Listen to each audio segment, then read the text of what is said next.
cool having all my friends over at my house, and sometimes I look at them and I wonder what that guy's going to do with his life, or I wonder where she's going to go, or what they're going to do, because I've had so many of my friends just pick up and leave one day. Like, they'll be serving out here, we'll be hanging out, and the next day they'll feel like they have a call from God and they need to go somewhere else in the world, to some insane place.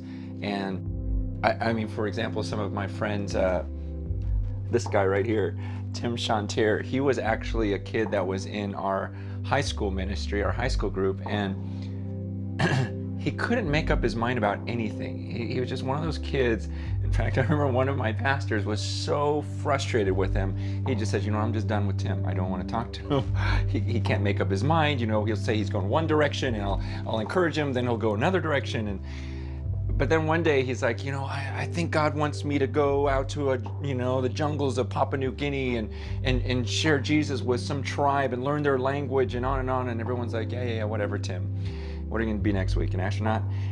But then he does it. Then he takes like the next 4 years of his life and he trains up and becomes this missionary. He gets married. They have 2 kids out in the jungle, and he's out there right now sharing about Jesus Christ in some language that he's learned, and he's teaching through the New Testament with these guys. And it's a lot like this other guy, Mike, and his family, the Cratches, man, he's got 3 boys, and he wasn't even a believer when he came to the church.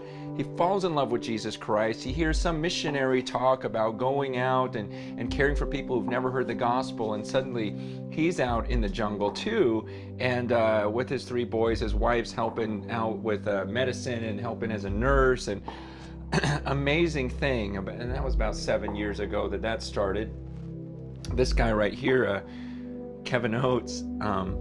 Kevin, I've known this guy for years. In fact, we used to go surfing every single week. Every Thursday morning, 6 a.m., we'd go out surfing and just laugh. I mean, just the funnest guy to surf with, and an amazing surfer. But he was also one of those brainiac guys, like just those genius types, where he was in seminary and he was like Greek student of the year type of thing. And he feels called to go to Lima, Peru. And so the guy learns Spanish and moves down to Lima, Peru, and teaches in a seminary. He teaches Greek and Hebrew in Spanish.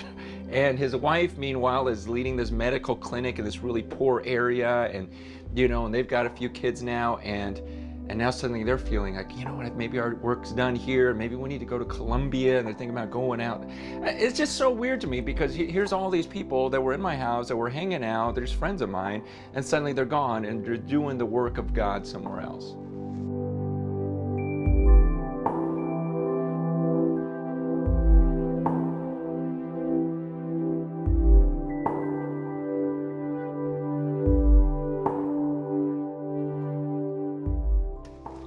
It's not just the people from the church that go overseas that are doing crazy things for the Lord.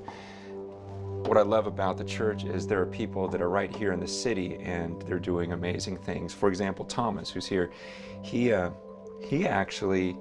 a chef partner in this amazing steakhouse. I loved going there because he would just set me up with any steak I wanted, lobster tempura, the whole deal.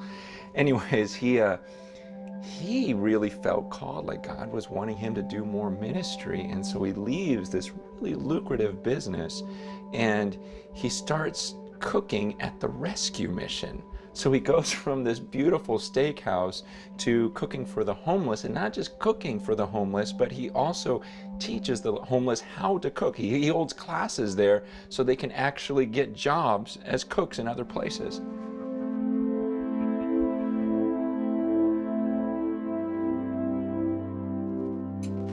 And then there's Jim, another guy that's here. He actually used to be the worship pastor. I mean, actually, he is still the worship pastor at Cornerstone Church, but he used to be a full-time employee at the church. And then he and this other guy, Ben, who was running the web design at the church, they decide to start their own business because they think to themselves, we could actually volunteer at the church, save the church a bunch of money. And so they start this business called The Regime, where they design websites and all these other things, and they're actually doing really well, but it enabled them to volunteer at the church.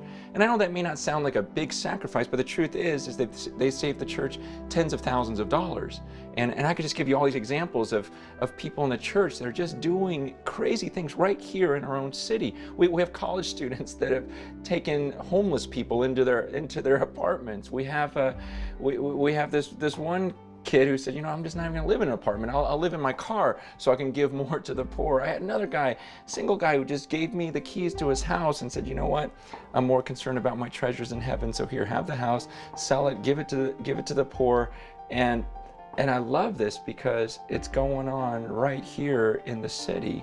And it's not just people that are going out of town to do insane things for the Lord. And sometimes it's weird because I'm supposed to be their pastor, yet a lot of times they're more examples to me.